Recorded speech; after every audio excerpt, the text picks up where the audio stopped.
Olá, esse é o Papo CDL, um produto da CDL Florianópolis que visa trazer conteúdo para você, associado, empresário e toda a sociedade. Eu sou a Camila Dutra, vice-coordenadora do Núcleo de Inovação e Tecnologia, carinhosamente chamado de NIT.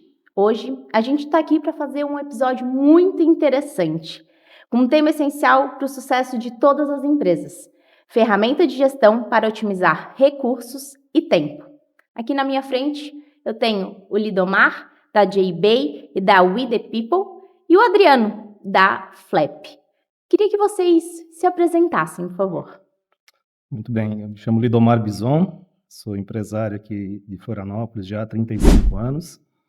Comecei no varejo, depois migrei para a tecnologia, hoje eu faço as duas coisas e acho que vai ter bastante fit com o que a gente vai falar aqui hoje, que é características e ferramentas, importância delas e a adoção delas aqui no meio empresarial. Perfeito. Então vamos lá, eu sou o Adriano, eu sou da Flap. A Flap ela é um estúdio de tecnologia, a gente apoia projetos de inovação e desenvolvimento nas empresas. E nós somos como um braço de desenvolvimento mesmo, né, de desenvolvedores de projetos. E muito da minha carreira ela foi baseada em agências de marketing, então passei muito por marketing, trabalhei na RD Station, e lá eu comecei a ter um contato muito mais próximo de projetos, implementação de ferramenta e por aí vai. E até hoje eu trago essa bagagem muito conversando com os clientes, né, de por qual caminho seguir, qual tipo de ferramenta escolher. Então acho que vai dar um papo bem legal aqui, assim. Acho que até complementando um pouco o Lido, né? O Lido vem numa bagagem grande em varejo, né, Lido? Acho que ter esse ponto da engenharia, da tecnologia, acho que vai dar um papo bem legal aqui, Cami. Perfeito. Eu já conhecia vocês, mas é sempre bom eu saber um pouquinho mais. Antes da gente iniciar, eu também vou me apresentar. Eu sou a Camila Dutra. Eu estou como CEO da Xplan, que é uma consultoria legal estratégica voltada para empresas de tecnologia, e eu tenho uma plataforma de geração de negócios entre mulheres. Além disso, que é extremamente importante para a área empresarial, na minha atividade 24/7, eu sou mãe da Antonella e da Sara.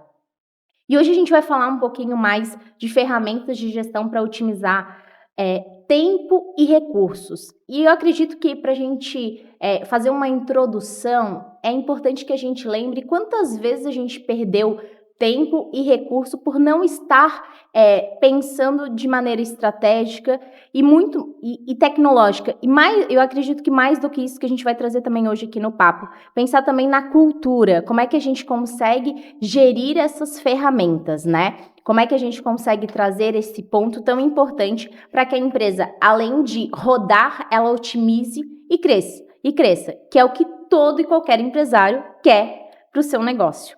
Para começar, eu quero perguntar para o Lido, como um grande empresário da cidade, é um prazer estar aqui na tua frente, com uma experiência muito grande, tanto do varejo e agora da tecnologia.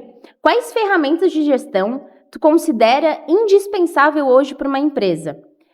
Vale lembrar que a gente também precisa pensar quais foram os desafios que te trouxeram para responder essa pergunta. Bom, quando a gente fala em ferramentas, a gente vai sintetizar nas ferramentas todo o aprendizado, todas as dificuldades, todos os erros e acertos que alguém que desenvolveu essas ferramentas chegou nelas. Então, as ferramentas elas são uma grande oportunidade, porque a gente vive num mundo bastante complexo, bastante volátil, e você adotar uma ferramenta significa você facilitar os processos obrigatórios. E a gente pode fazer um apanhado geral das ferramentas e categorizar elas. Uma primeira ferramenta que o empresário não pode deixar de ter é uma ferramenta financeira, que se chama banco. Queira ou não, todos nós temos acesso e operamos uma plataforma bancária, fazemos um trabalho para os bancos, né, que antigamente eram feitos pelos funcionários dos bancos, mas nós, de fato, convivemos no dia a dia com uma área, que é a área financeira, e nós temos que aprender, temos que ter habilidade, temos que ser autoridade nessa gestão, quer dizer, contas a pagar, contas a receber, investimentos, lidar com empréstimos, antecipações, etc. Tudo isso tem que ser uma habilidade do empresário. Então, essa é uma primeira área que a gente trabalha aí com uma ferramenta. Talvez você não tenha se dado conta antes, mas você já opera uma ferramenta de gestão financeira. Uma segunda ferramenta é o chamado ERP, que é aquela ferramenta que trata de produtos ou serviços. Aquela ferramenta que trata de todas as variáveis, todas as características de produtos ou serviços. E queira ou não, você não consegue administrar sua empresa sem uma ferramenta desse tipo, que são muitas variáveis. Imagina, no nosso caso lá na confecção, a gente tem marcas, diversas marcas, diversos produtos com tamanhos, cores, atributos, coleções, estações, enfim, a gente tem uma gama muito grande de variáveis para tratar dos produtos. E quando a gente tem uma ferramenta de gestão chamada ERP, a gente consegue analisar através de BI, através de inteligência, ou dos próprios relatórios, a gente consegue extrair tendências, identificar faltas de produtos, otimizar compras, né? Ativar promoções, enfim, diversas atitudes a gente consegue fazer através dos dados do ERP. Então, a gente falou aí de financeiro, falou de ERP, tratar do dinheiro, tratar de produtos ou serviços. Tem uma terceira ferramenta que é para tratar de pessoas, que é o CRM, que é a nossa outra empresa, que se chama We The People. E ela também vai ajudar nas diversas características e nas atualizações, enfim, na comunicação. O CRM ele se baseia em atividades dos clientes, em dados dos clientes, para que a gente possa ativar a comunicação e estabelecer um contato mais próximo com o cliente, visando a recompra, visando a visita do cliente novamente. Então, eu diria que essas são as três principais ferramentas que a gente tem que conviver e tem que buscar para o nosso negócio para que ele tenha bastante agilidade, bastante eficiência. E essas ferramentas te trazem até um conhecimento estratégico de onde tu deve direcionar a tua marca, a tua venda, a tua comunicação. Quando a gente fala ali de CRM, a gente identifica quais promoções, quais comunicações com os clientes estão sendo efetivas e quais não estão sendo, para que numa próxima comunicação tu seja mais assertivo. Adriano, trazendo um pouquinho mais da tua área de expertise, a tecnologia, me diz o que tu entende como ferramentas essenciais que realmente impactam tanto o teu negócio quanto dos teus clientes e também dos nossos associados. Legal. Eu acho que o Lido já trouxe as três principais que devem entrar no momento zero de uma empresa, né, Lido? Vou começar uma empresa hoje, eu tenho que ter isso muito bem definido, né? Banco, RP e CRM. Mas eu não deixaria de citar dois tipos de ferramentas que eu acho que elas são super importantes também, que é uma ferramenta de gestão de projetos. Então, quando eu inicio uma empresa, um projeto, alguma coisa, eu preciso fazer a gestão das ações que estão acontecendo lá dentro.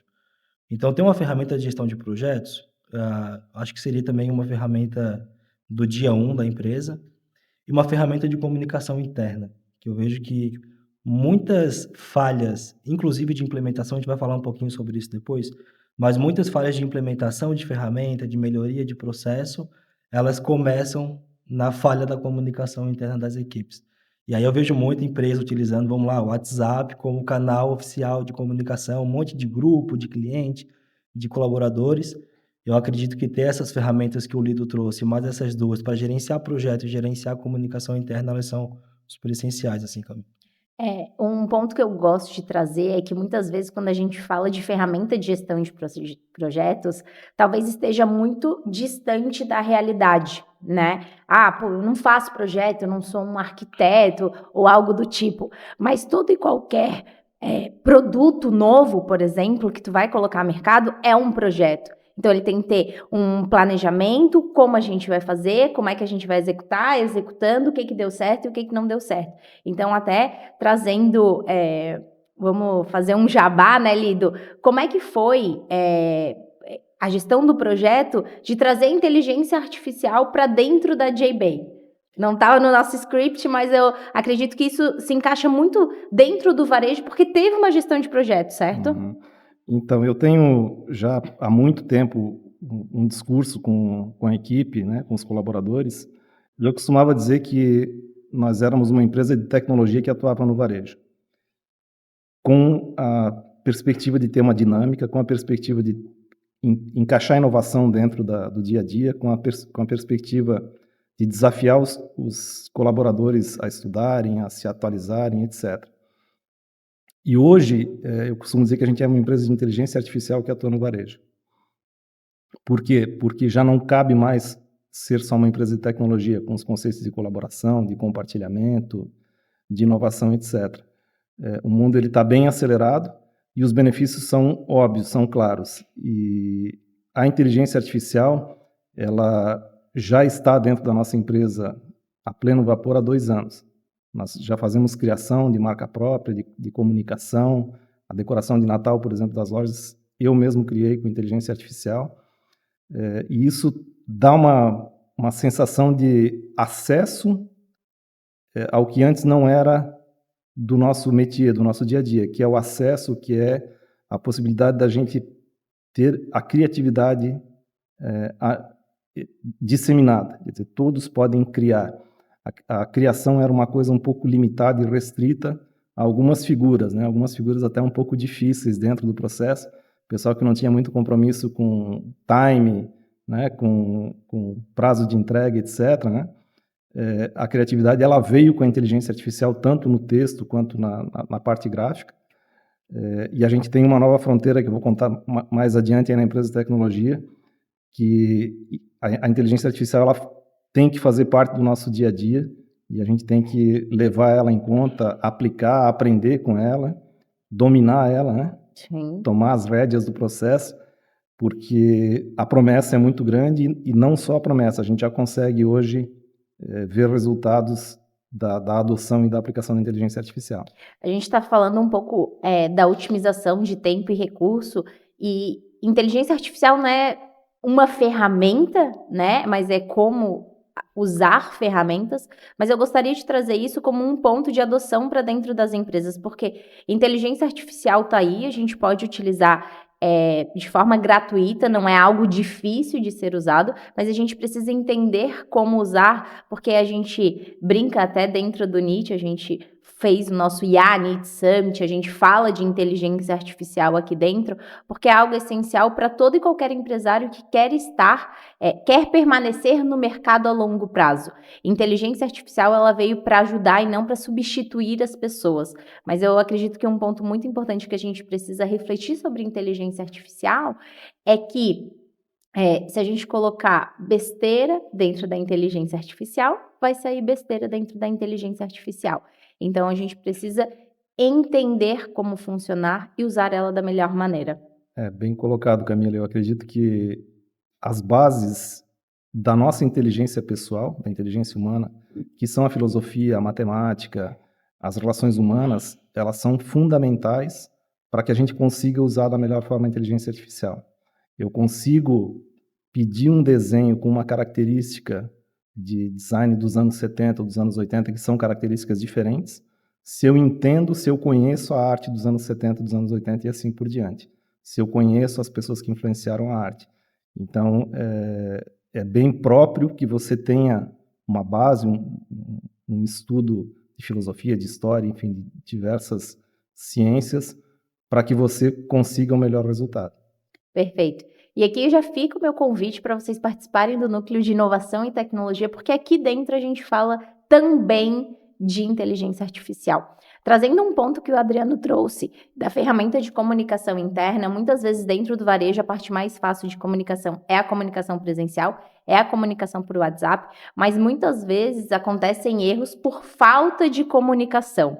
E eu acredito que essa falta de comunicação, ou a comunicação em si, ela está muito ligada com a cultura organizacional. Muitas vezes o empresário ele tem a intenção, ele compra, ele adquire uma ferramenta que é extremamente essencial, só que a gente tem um problema, uma dificuldade que a gente não faz nada sem os nossos colaboradores, porque no final tudo são pessoas.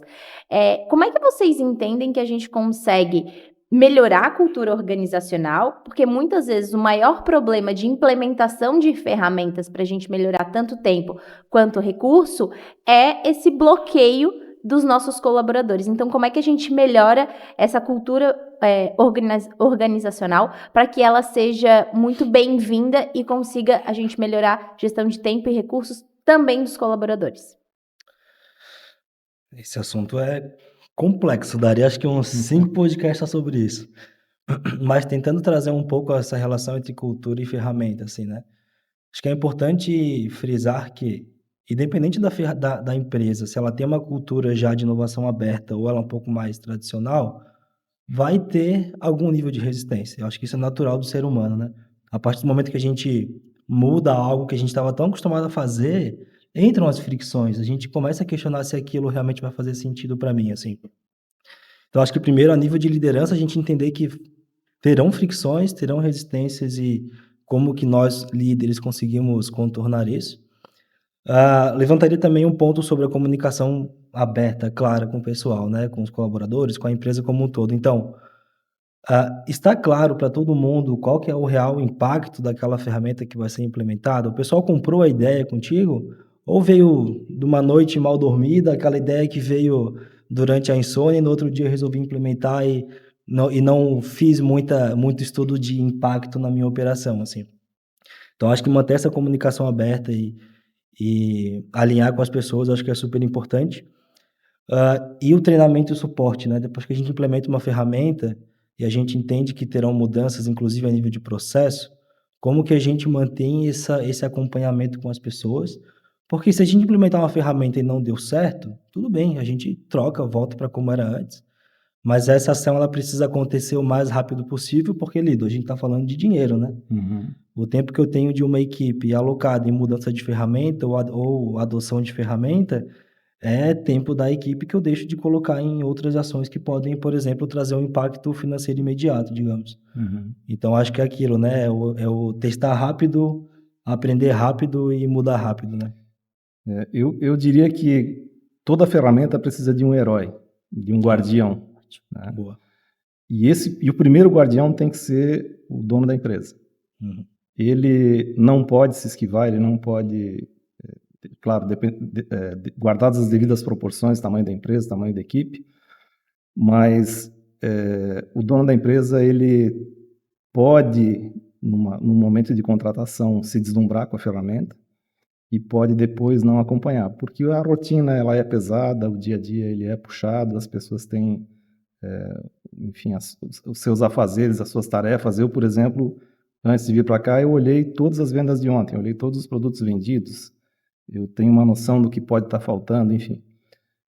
E uma outra coisa, falando agora dos dois lados, como arquiteto de solução, como arquiteto de tecnologia e como varejista. Eu diria que dar a curva nas pessoas é uma estratégia bastante interessante. Por quê? Porque, como o Adriano falou, as pessoas elas tendem a não sair do seu estado, a não enfrentar novos desafios. E a gente tem que aceitar isso, está tudo certo. A preguiça ou qualquer outra tendência medo, né? natural, o medo que as pessoas tenham, faz parte do jogo. Então, você como arquiteto de uma ferramenta, você tem que tentar dar a curva nas pessoas para que elas entrem no embalo, para que a coisa aconteça, porque existe um ponto de fricção mais intenso num primeiro momento, depois ele se dissipa. E à medida que o tempo vai passando, se sai um funcionário e entra um novo, ele já entra no esquema. Porque é assim que a banda toca, é assim que a fila anda, né? Então, você ter uma estratégia, eu vou citar um exemplo aqui nosso.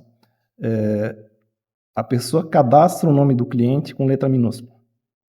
E aí você vai dizer, não, pessoal, os nomes próprios começam com letra maiúscula, né? Vamos lá, vamos colaborar, senão o banco de dados fica feio. Na hora que eu vou fazer um tratamento, que eu mando uma mensagem para o cliente, eu vou chamar ele com letra minúscula e tal. Não adianta. O software pode resolver isso, quer dizer, às vezes a gente pode, através da engenharia, através da programação, a gente pode resolver algumas questões assim, e ele entende que toda a primeira letra é maiúscula no campo nome, resolvido. Então você dá a curva nas pessoas e resolve os problemas. Além disso, claro que conta a interface, facilidade de uso, né, o produto aprazível, mas você também tem que entregar alguns doces. Você tem que, na tecnologia, você tem que recompensar as pessoas pelo uso, pela adoção. Então, por exemplo, assim, você cadastra um cliente na ferramenta. E aí depois o vendedor vai lá e cadastra esse cliente no celular. Não precisa. Você integra a ferramenta com o Google e você faz aparecer o nome do cliente de uma forma mágica lá no celular. Você entrega uma mensagem no final do atendimento. Enfim, tudo isso vai fazendo com que a adoção ela vá acontecendo porque as pessoas veem diversas vantagens. Então, quando você faz a arquitetura de um sistema, você tem, é claro, que cumprir funcionalidades, objetivos, extrair dados, etc. Mas você tem que ter um olhar muito grande sobre a recompensa que cada um dos usuários vai ter, seja o gerente, seja o vendedor, seja o dono da empresa, seja o cliente, seja o fornecedor. Você tem que ter esse olhar para que você consiga amarrar as pontas, para que você consiga ligar os pontos e ter bastante retorno, bastante satisfação no uso.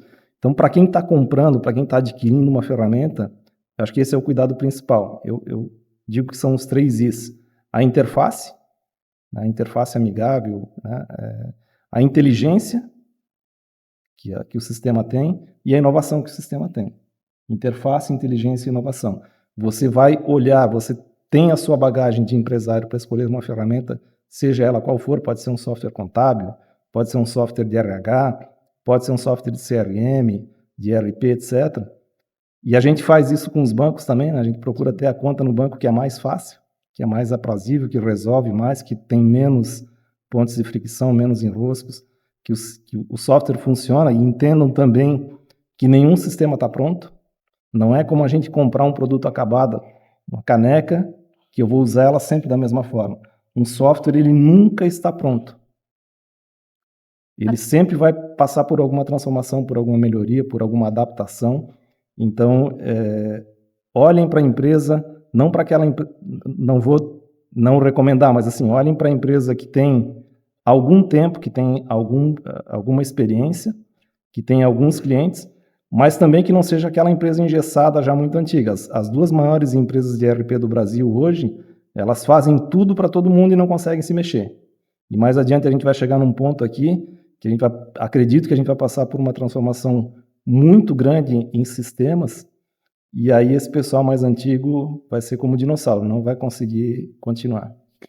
Eu acredito que um ponto muito importante, até de trazer o software nunca está pronto, por um simples motivo. O mercado está sempre em constante mudanças. Então, não tem como um software que começou lá em 2020, ele atue da mesma maneira em 2024, por um simples motivo. Ele não vai atender nem o público e nem o varejista ou o empresário de fato, né?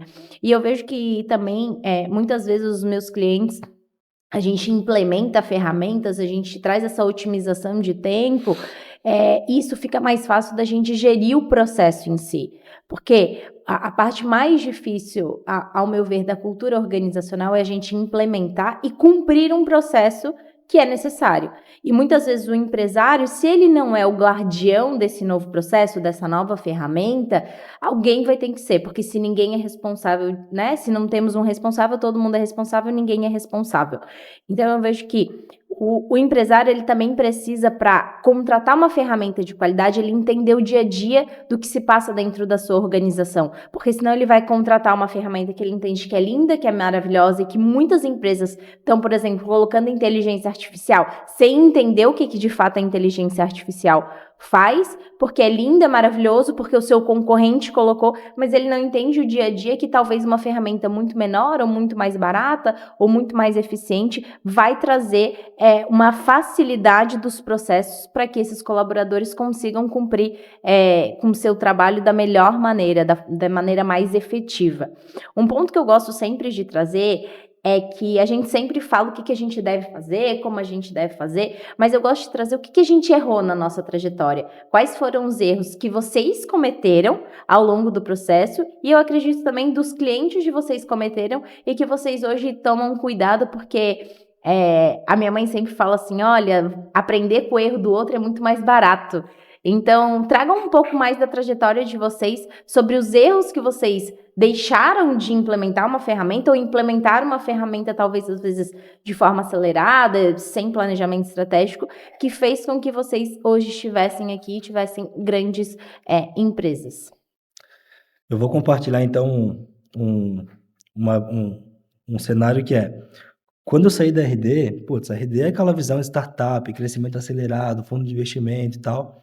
Eu fui para uma empresa que era uma gestão mais familiar, mas uma empresa profissional, com 20 anos de mercado e etc.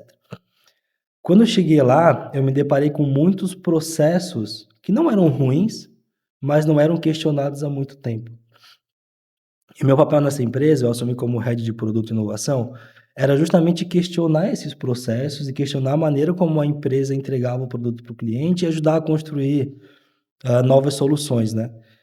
E é engraçado que, inicialmente, até numa visão um pouco mais, um pouco de menor senioridade, digamos assim, nossa, como gestão de projetos, a gente acha, ou cria uma expectativa que a ferramenta vai resolver um problema grande da empresa. E não vai. O que a ferramenta vai fazer é dar escala a um processo que tem que ser muito bem definido anteriormente. Porque se eu coloco uma ferramenta num processo que já não funciona, eu só vou escalar o processo ruim, entendeu? Então, tem aquela máxima, né, que são pessoas, processos e ferramentas, né? Então, primeiro eu boto uma pessoa muito boa para descobrir, para fazer as pesquisas, para entender como é que tem que ser esse processo. Essa pessoa essa pessoa começa a modelar esse processo e documentar e descobrir por qual caminho que tem que ser e validar isso. Tendo isso validado, entendeu? Beleza, por que a gente vai? Eu preciso dar escala a isso, aí eu coloco uma ferramenta. Aí eu vou no mercado buscar qual ferramenta que melhor atende aquele processo que eu desenhei. E a gente entende que muitas empresas, elas vão pelo caminho contrário. Ah, estou com um problema aqui no meu atendimento, eu vou trazer um CRM aqui para dentro de casa e vou pegar o CRM que o meu concorrente usa, ou que o mercado geralmente usa, ou aquele que é a modinha do momento. Ah, não, aquele que tem IA, eu vou trazer aqui para dentro.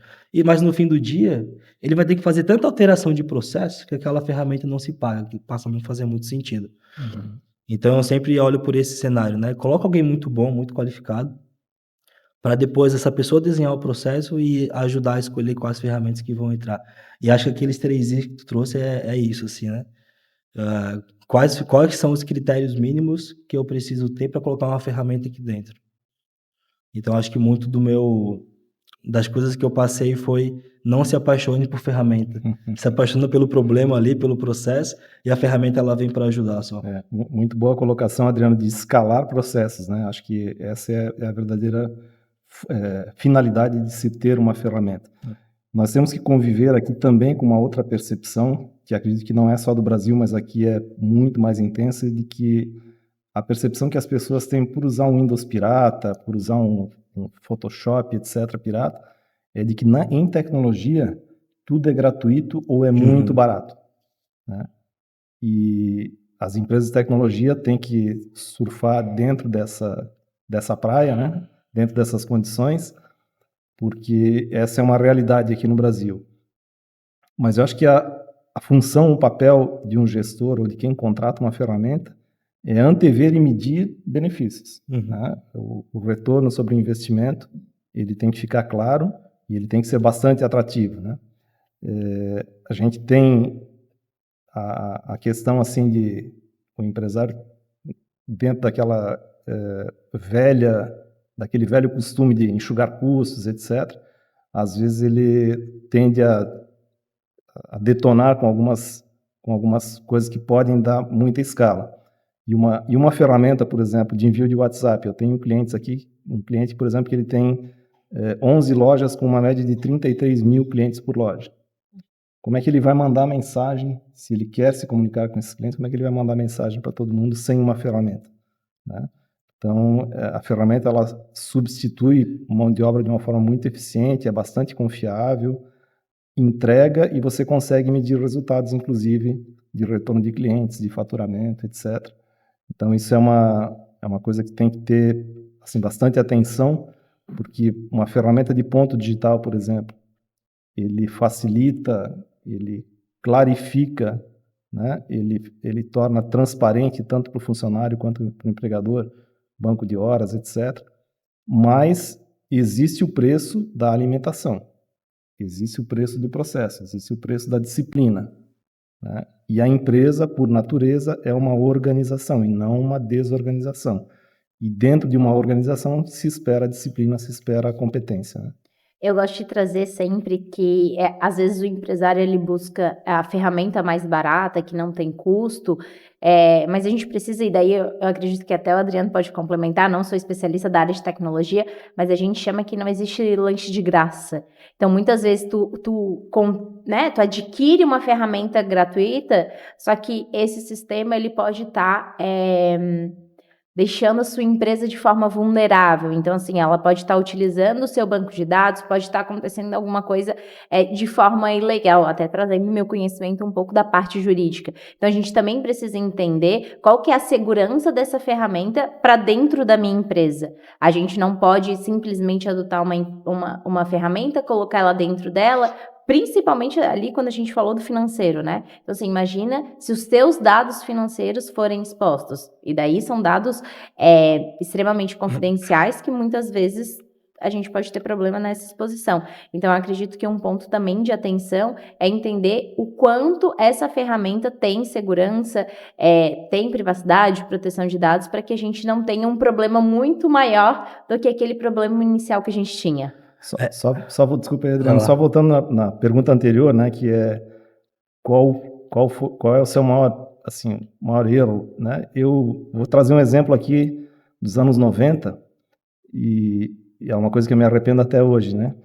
A gente sempre vendeu a crediário. O crediário chegou a ser 80% do faturamento, enfim, teve alguma época aí que ele representou muito dentro da carteira. E nos anos 90 a Casas Bahia perguntou quer pagar quanto?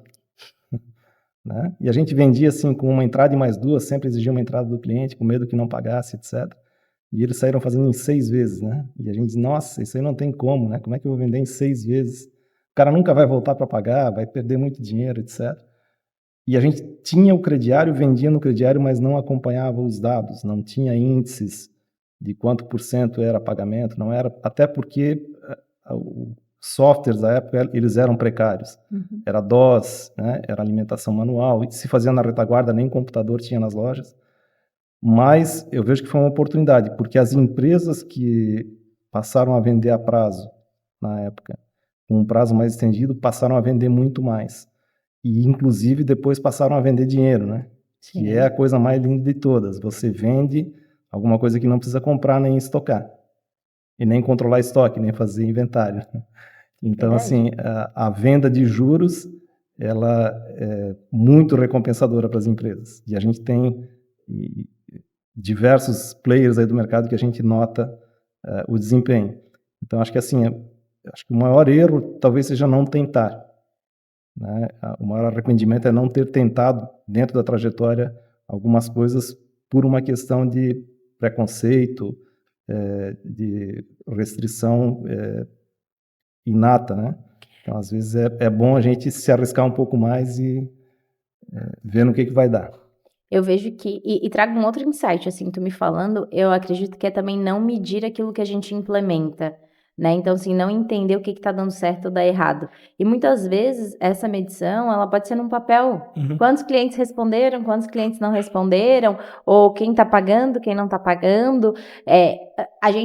Quando a gente fala de tecnologia e inovação, talvez o varejista se sinta muito distante dessa área. Mas o Nietzsche, ele veio exatamente para isso, para que a gente consiga aproximar a tecnologia e inovação, porque a transformação digital está aí e não existe uma possibilidade de você estar ou não com tecnologia dentro da sua empresa. Você precisa ter. Então, eu já vou te convidar para estar junto com a gente dentro do Núcleo de Inovação e Tecnologia para que a gente consiga te mostrar que a gente fure essa bolha da tecnologia e inovação e que tu veja que realmente faz sentido a gente aprender contigo enquanto associado, trazer a tua expertise da tua organização e que a gente também te demonstre como é que a gente consiga facilitar. Para a gente ir finalizando o nosso papo, eu queria que vocês trouxessem algo, falamos de ferramentas, falamos ali da ferramenta financeira, do ERP, do CRM, gestão de processos, comunicação interna, mas assim, eu queria que vocês trouxessem uma dica prática e também, assim, ó, se você não tem nada, vou começar hoje do zero, preciso escolher uma porque eu não tenho muito dinheiro, eu não tenho muito tempo, estou sobrecarregado. que vocês entendem como algo extremamente crucial que precisa ter, uma ferramenta que precisa ter? Tá. Porque a primeira coisa, começando do zero, não romantize ou não se compare. E não romantize essa ideia de que, beleza, a gente entende que nem todas as ferramentas são baratas, Sim. mas tem ferramenta barata que eu posso colocar para implementar e começar a rodar o meu negócio. Então, buscar por essas ferramentas, entendendo que sim, que pode ter um risco, que ela pode não ser tão escalável assim, mas eu preciso ir do 0 a 1, né? Tem aquele livro, né, do 0 a 1. Então, como que eu tiro do chão e começo a rodar alguma coisa e quais ferramentas mais básicas, talvez gratuitas, eu vou conseguir implementar para isso. Eu sempre que começo um projeto, sempre que começo um negócio, a primeira ferramenta que eu coloco não é RP, não é, abre a conta no banco, contabilidade, etc., mas é um Trello. Porque na prática, muito do que eu tenho que fazer para sair do zero é organizar os meus entregáveis. Então, a primeira coisa que eu faço é abrir o Trello, a fazer, fazendo e feito. Porque na prática é muito mais uma organização minha de tarefas a serem feitas do que implementar uma ferramenta de atendimento, não sei o quê. Então, a primeira ferramenta que eu sempre indico é, cara, começa, pode ser uma planilha, vai, se não quer usar o Trello, bota numa planilha que tem que ser feito.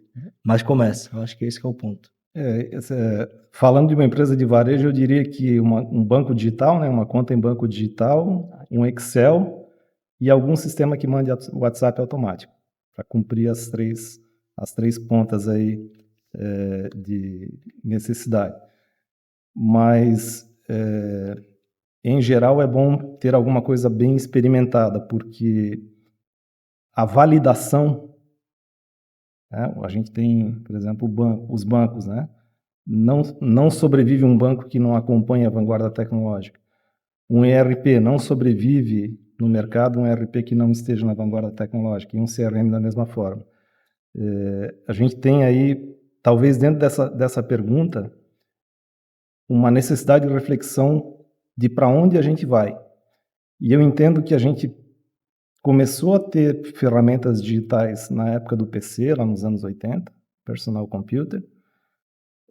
A gente começou com DOS, bem duro, bem difícil, prompt, né? Linha de comando, resposta, etc. Talvez a maioria não conheça isso hoje, né? A gente foi para a versão de interface gráfica com Windows, lá em 1993, depois chegou a internet. Eu nasci aí, Lido. Tu nasceu aí, né? Então tu já nasceu Windows, né? Já nasci Windows, já nasci telinha colorida já. Ainda num computador pessoal, ainda local, depois a gente passou a se conectar através da internet, enfim, a gente foi passando por algumas etapas ao longo do tempo de mudanças significativas. Em 2007 chegou a tela touch, que foi um grande marco, uma grande virada de página, mas até hoje, seja na nuvem, seja em máquina local, seja com tela touch, até hoje a gente ainda tem uma interface de menus. Eu preciso navegar dentro de um software através de menus para encontrar o resultado do que eu busco. E eu acredito que, enxergando a forma que o ChatGPT entrega os resultados hoje, eu acredito que a gente vai para um caminho em que a inteligência artificial vai acessar os dados e vai entender e vai trazer os resultados em linguagem natural. Eu acredito que toda essa parafernália que a gente tem de design de software, ela vai ser minimizada, é claro que ela pode não desaparecer, mas a gente vai caminhar, e esse é o nosso foco aqui no We The People, né? É a nossa meta, é o nosso santo grau, é a gente transformar as respostas que você quer do sistema. Quantos clientes entraram hoje? Qual foi o vendedor que vendeu o maior número de peças? Isso tudo através de comando de voz, isso tudo através de uma entrada em um campo único. Para quem é programador, né, já deve estar sentindo calafrios, arrepios, etc. Mas eu entendo que essa vai ser a forma de interface mais aprazível, mais amigável que a gente possa chegar em tecnologia, em sistemas. Perfeito. Eu queria muito agradecer a vocês, porque hoje a gente conseguiu ver que ferramentas de gestão que a gente consegue otimizar tempo e recursos, a gente não está falando somente de software, a gente está falando também de cultura organizacional principalmente treinamento e implementação de forma constante. Então, um breve resumo é que a gente precisa que os colaboradores de fato comprem essa ideia, a gente precisa de um guardião responsável dessa ferramenta e a gente precisa de critérios mínimos para adquirir essa ferramenta. Eu sou a Camila Dutra e esse é o fim do Papo CDL. Se você gostou desse conteúdo, curte, comenta e principalmente compartilha com aquele empresário que vai fazer sentido para ele. Muito obrigada.